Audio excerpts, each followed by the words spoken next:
Thank you very much. Thank you, thank you, thank you. What a great honor for me to be able to represent my country before such an august audience. Mr. President, Mr. Prime Minister, Mr. Chairman, members of the Rada. Ladies and gentlemen, I am deeply honored to be invited to speak to you today at a moment marked by great opportunity as well as great uncertainty for the people of Ukraine. The stakes for your country and the expectations of your people have never been higher, because Ukraine, as you know better than I, has been here before. In the West, as here, we remember the Orange Revolution. Young men and women who filled the Maidan a decade ago, demanding that their voices and their votes both be respected. They refused to back down in the face of rigged elections, and they succeeded.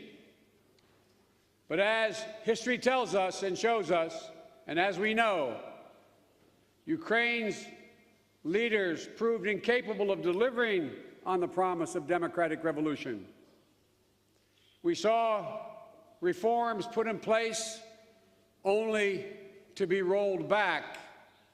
We saw oligarchs uninterested in change ousted from power only to return. Reformers persecuted, thrown in prison as political retribution, and the bright flame of hope for a new Ukraine snuffed out by the pervasive poison of cronyism, corruption, and kleptocracy. Nearly a decade later, that flame of hope was reignited by thousands of brave Ukrainians, some of you in this room, storming the Maidan, demanding a revolution of dignity. The world was transfixed. This time, they were not going to be denied the future that so many of your country have longed for so long. And the world was horrified when peaceful patriots were met by violence. They stayed in the Maidan day and night, facing down the Berkut in riot gear. For the first time since the Middle Ages, the bells of St. Mary raised the alarm, calling the citizens of Ukraine to reinforce their brothers and sisters on the Maidan. Tens of thousands heeded the call, bringing with them food, clothing, blankets, medical supplies, and their support. As the world watched, and I was literally on the phone with your former president, urging restraint. As the world watched, the final assault came. Amidst fire and ice, snipers on rooftops, the Heavenly 100 paid the ultimate price of patriots the world over. Their blood and courage delivering to the Ukrainian people a second chance for freedom. Their sacrifice, to put it bluntly, is now your obligation.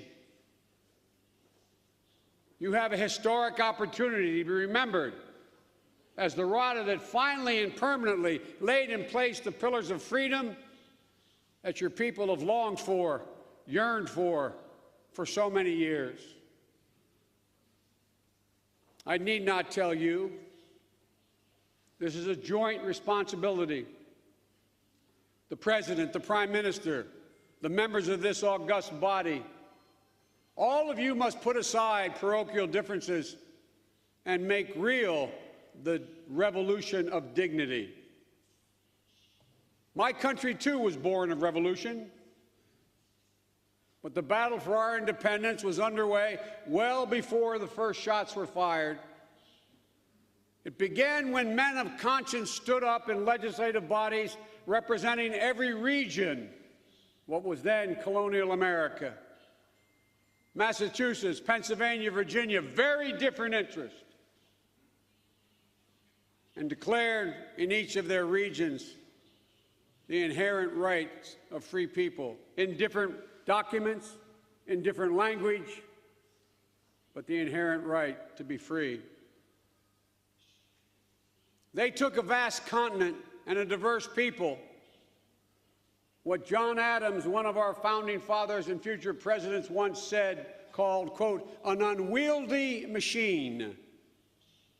And they molded that unwieldy machine into a united representative democracy where people saw themselves as Americans first and citizens of their region second. But our union remained imperfect, our democracy incomplete. 70 years later, we went through a second testing during the American Civil War, which nearly tore our still young country asunder. Winning on the field of battle wasn't sufficient to unite our country, to end slavery and the regional differences we had, to grant former slaves citizenships and rights. The United States Congress assembled had to amend our Constitution. Individual members of that Congress lost their jobs, standing up to do the right thing.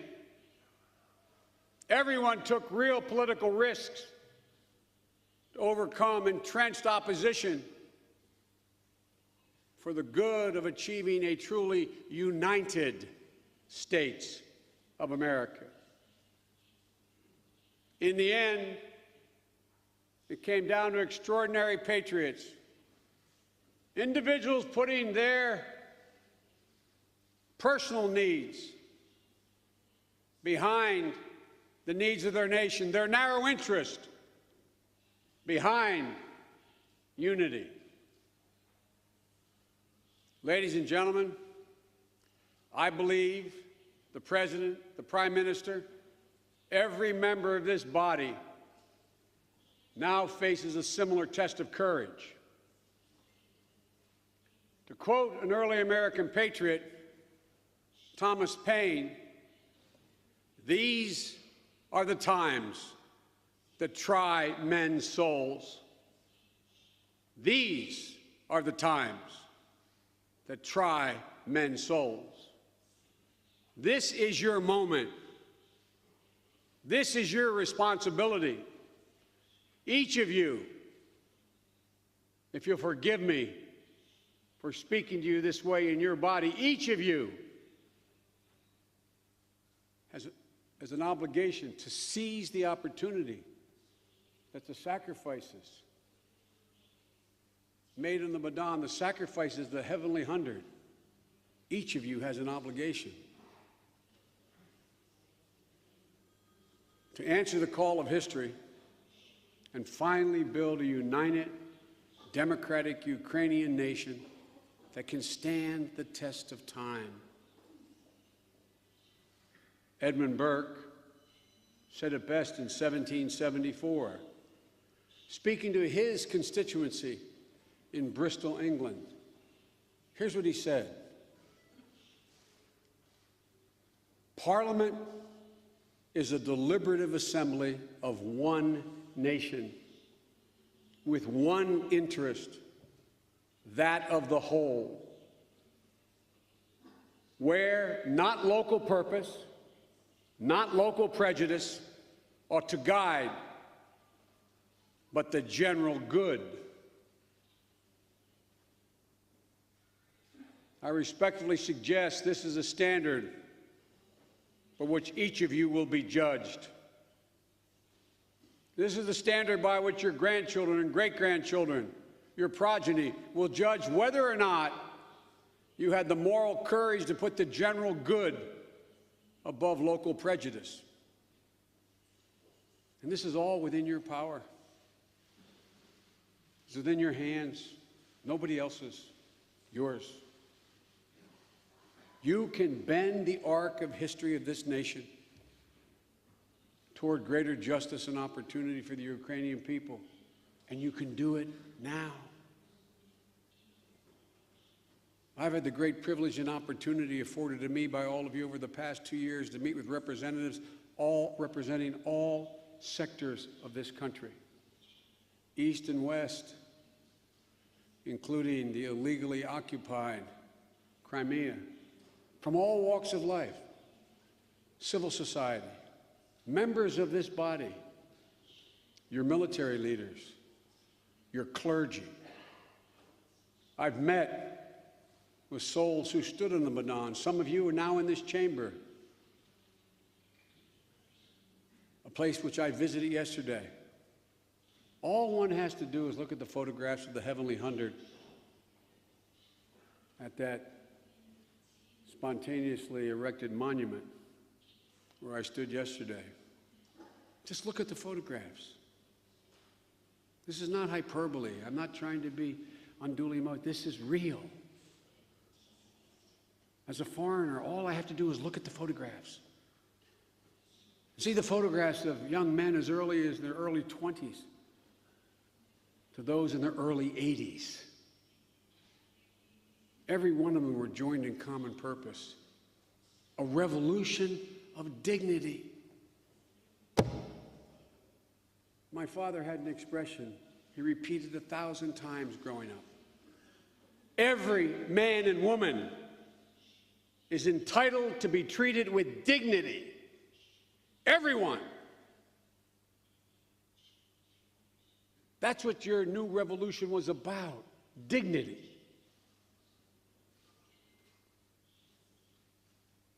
And those martyrs still give voice to the timeless ideals and the timeless ideas, the universal values that unite free people all around the world.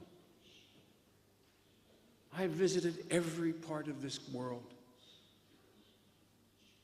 There's fewer than a handful of countries I've not been in. I've traveled over 1,030,000 miles just since being vice president. The whole world is watching you. That's a fact. They're watching you because their hopes for your success as you fight both the unrelenting aggression of the Kremlin and the cancer of corruption will impact on them. In both these struggles, you have the unwavering support of the United States of America and the American people, including nearly 1 million proud Ukrainian Americans. You have the united support of Europe, Western, Central, and Eastern Europe, all invested in your democratic success, because your success goes to the heart of an enduring commitment to a Europe whole, free, and at peace. If you fail, the experiment fails. It is no exaggeration to say that the hopes of freedom-loving people the world over are with you, because so much rides on your fragile experiment with democracy succeeding. It's equally important, by the way, for aggressors around the world to understand that they can't use coercion, bribery, sending tanks and men across a border to extinguish the dreams and hopes of a people. For if you succeed, that message is sent around the world.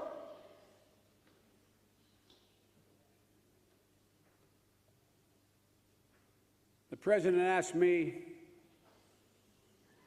back in the late winter of 2009 to come to Europe to speak at the Munich conference to lay out the principles that would guide our administration, the fundamental elements of American foreign policy under the Obama-Biden administration. And what I said then, I will repeat now. I said, we will not recognize any nation having a sphere of influence. Sovereign states have the right to make their own decisions and choose their own alliances, period. Period.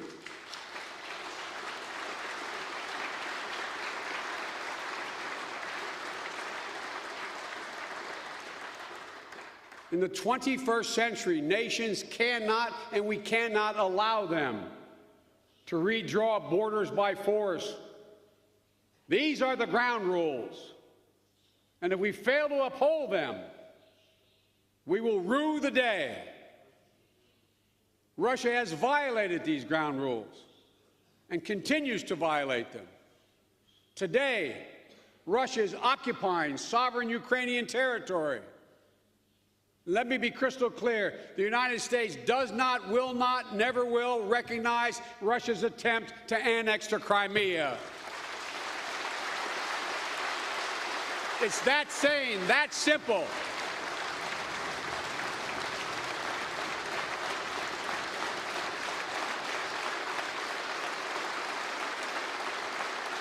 There is no justification.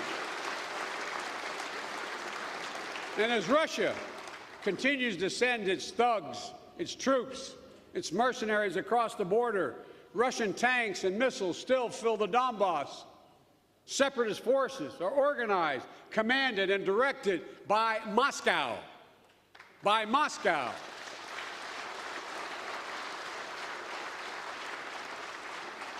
So the United States will continue to stand with Ukraine against Russian aggression. We're providing support to help and train and assist your security forces.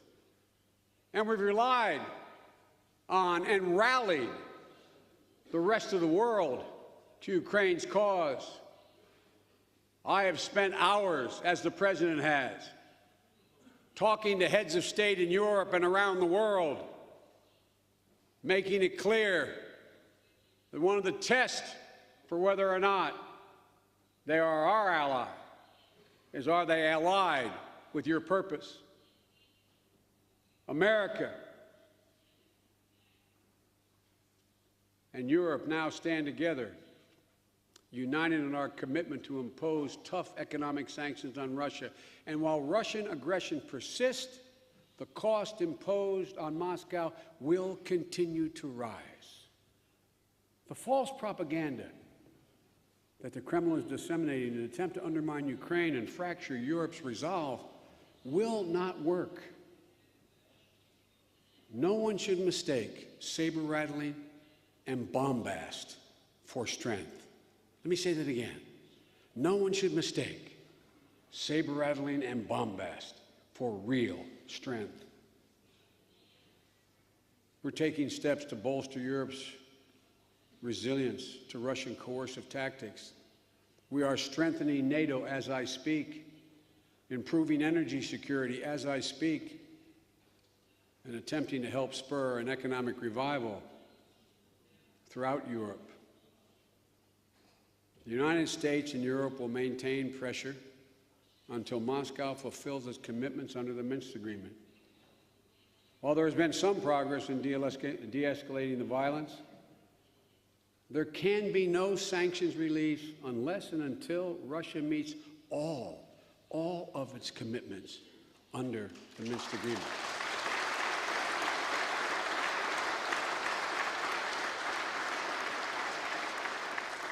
And I might add parenthetically, I don't think the Russian people fully understand what Putin is doing. That's why he spends so much time hiding at home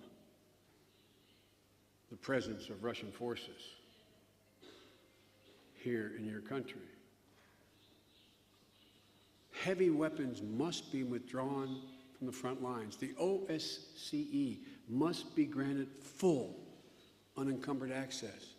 Russia must press the separatists to hold elections according to Ukrainian law and OSCE standards, and disavow the illegal election that has taken place. Hostages held by Russia and its proxies must be returned. Russian troops must leave. The Ukrainian side of the border must be returned to Ukrainian control. Unless Ukraine has, if they do all of that, and only if they do, Ukraine also has a responsibility it still has to fulfill, including amnesty for those who have not committed capital offenses, granting devolved administration to the Donbass. But we've made it clear to Russia and the world that continued delay and foot-dragging is unacceptable. That includes elections in the Donbass. They can only go forward as stipulated under the Minsk agreement. Full access to the media must be provided. Ukrainian political parties allowed to compete openly. Full and unobstructed OSCE election monitoring. Full voting rights for the people displaced from their homes in the Donbass and living elsewhere in Ukraine. And all weapons contained and kept under OSCE supervision. That only happens if Russia lives up to its commitments, if Russia does its part. If it does, then you must follow through with yours, because this is the best chance to keep Donbass in Ukraine, end the conflict, and begin restoring Ukrainian sovereignty and territorial integrity. It's hard. There's nothing easy about what you have to do. There's nothing easy. The pressure you will all get will be immense. I'd like to also speak directly to the people in the Donbass. The alternative to what I just said is to continue to live under separatist thugs, criminals who deny humanitarian aid, keep out organizations like Doctors Without Borders, stealing life-saving medicine to sell on the black market. That's not a future. That's not a future I believe any Ukrainian wants for their children. That's why the Minsk agreement needs to be implemented in full. And the truly free and fair elections are exactly what the Kremlin fears the most. It's not just your territory they cover.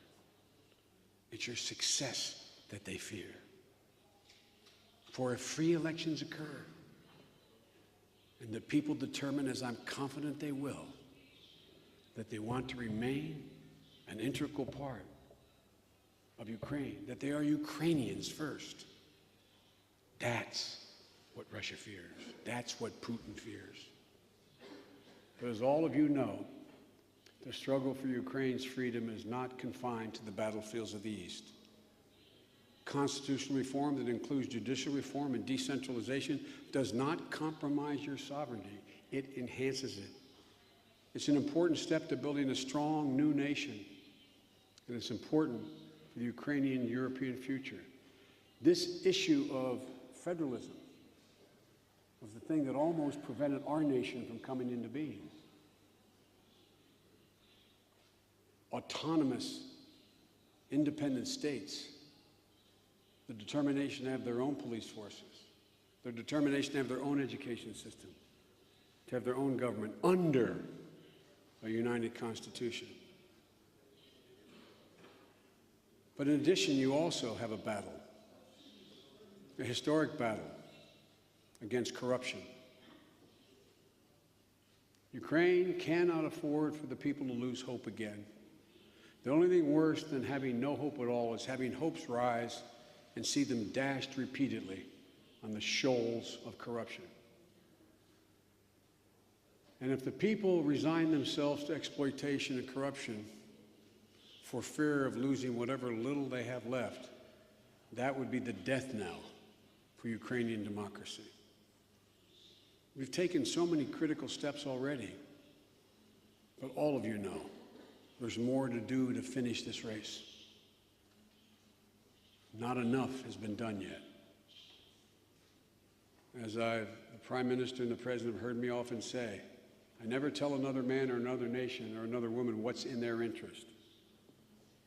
But I can tell you, you cannot name me a single democracy in the world where the cancer of corruption is prevalent. You cannot name me one. They are thoroughly inconsistent. And it's not enough to set up a new anti-corruption bureau and establish a special prosecutor fighting corruption. The Office of the General Prosecutor desperately needs reform. The judiciary should be overhauled. The energy sector needs to be competitive, ruled by market principles, not sweetheart deals. It's not enough to push through laws to increase transparency with regard to official sources of income. Senior elected officials have to remove all conflicts between their business interests and their government responsibilities. Every other democracy in the world, that system pertains. Oligarchs and non-oligarchs must pay by the same rules. They have to pay their taxes, settle their disputes in court, not by bullying judges. That's basic. That's how nations succeed in the 21st century. Corruption siphons away resources from the people, it blunts the economic growth, and it affronts the human dignity. We know that. You know that. The Ukrainian people know that. When Russia seeks to use corruption as a tool of coercion, reform isn't just good governance, it's self-preservation. It's in the national security interest of the nation. Russia is trying to undermine the stability and sovereignty of Ukraine any way they can, including squeezing Ukraine financially, trying to undermine your economy. They view that as a cheaper way than sending tanks across the line of contact. So Ukraine must be strong enough to choose its own future strongly, strong defensively, strong economically, with a strong system of democratic governance. The United States is with you in this fight. We understand we're with you afar. It's much harder for you than it is for us. We've stepped up with official assistance to help backstop the Ukrainian economy. We've rallied the international community to commit a total of $25 billion in bilateral and multilateral financing to support Ukraine. It includes $2 billion in U.S. loan guarantees and the possibility of more. Yesterday, I announced almost $190 million in new American assistance to help Ukraine fight corruption, strengthen the rule of law, implement critical reforms, bolster civil society, advance energy security. That brings our total of direct aid to almost $760 million in direct assistance in addition to loan guarantees since this crisis broke out. And that is not the end of what we're prepared to do if you keep moving. But for Ukraine to continue to make progress and to keep the support of the international community, you have to do more as well. The big part of moving forward with your IMF program. It requires difficult reforms, and they are difficult. Let me say parenthetically here, all the experts, from our State Department and all the think tanks, and they come and tell you that, what you should do is you should deal with pensions. You should deal with, as if it's easy to do. Hell, we're having trouble in America dealing with it. We're having trouble. To vote to raise the pension age is to write your political obituary in many places. Don't misunderstand that those of us who serve in other democratic institutions don't understand how hard the conditions are, how difficult it is to cast some of the votes to meet the obligations committed to under the IMF. It requires sacrifices that might not be politically expedient or popular, but they're critical to putting Ukraine on the path to a future that is economically secure, and I urge you to stay the course as hard as it is. Ukraine needs a budget that's consistent with your IMF commitments. Anything else will jeopardize Ukraine's hard-won progress and drive down the support for Ukraine from the international community, which is always tenuous. It's always tenuous. We keep pushing that support. The Ukrainian people have long struggled to direct their own destinies, to carve out a place besides the mighty Dnipro, to claim their own identity, proud and distinct.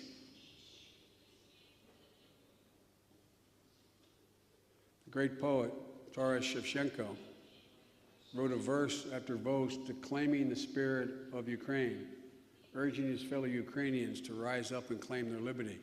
His poem, The Testament, ends with this reflection, and I quote, "Then, in the mighty family of all men that are free, maybe sometimes, very softly, you will speak of me. Maybe sometimes, very softly, you will speak of me. Ladies and gentlemen, I will speak of Ukraine. I will speak of the writer who took a beating in the Maidan to put him in the hospital. When asked why he sustained those injuries, why he was willing to endure it, he wrote, "People who don't protest injustice, they have no future." I will speak for the young mother who gave up a lucrative career working on government reform, and then, when asked why, she replied, "I have 2 small children and I cannot fight in the East, so this is what I can do for my country."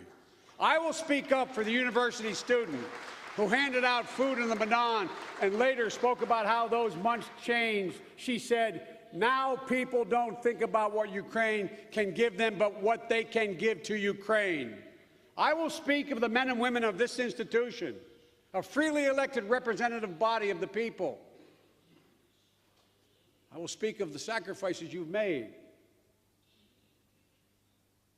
Nadia Shevchenko,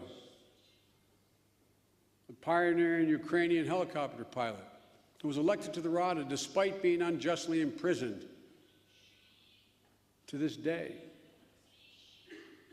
I will speak of her bravery, and many others will as well. I will speak about how it's up to all of you to ensure the people of this land, once and for all, that mighty family of men that are free.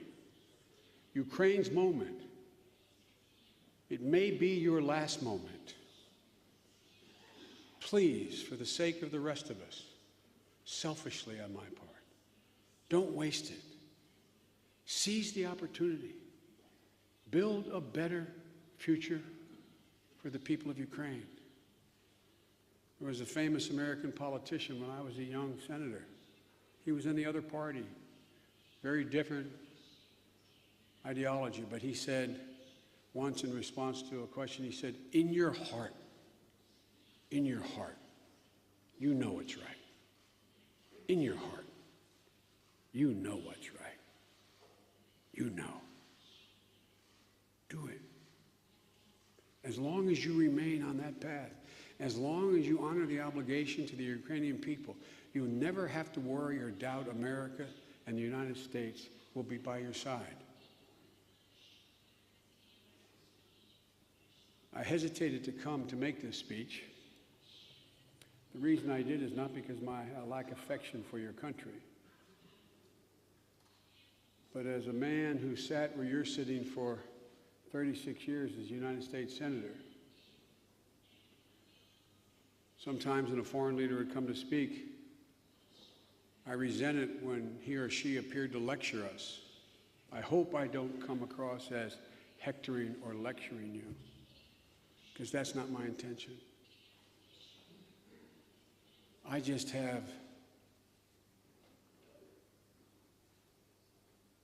as a fellow human being, I just have such hope in the promise of what you could deliver. It will spread far beyond the borders of Ukraine. I used to wonder as a young senator, when I first stood up on the Senate floor, and I've never been frightened of standing and speaking, I stood up and all of a sudden I realized that my desk was exactly where a senator named Daniel Webster spoke from. I mean this sincerely. And for the first and only time in my career, I was seized with, my God, one of the great men in our history stood in this spot. And I wondered,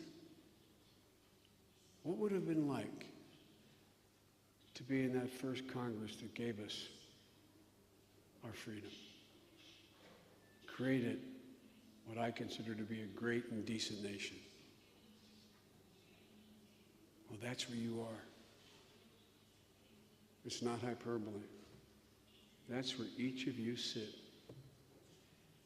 If you succeed, you will be the founders of the first truly free, democratic, united Ukraine. An awesome responsibility, but what an incredible opportunity to serve your country. Thank you so much for this opportunity to speak to you today. May God bless our two great nations, and may God protect our troops. Thank you.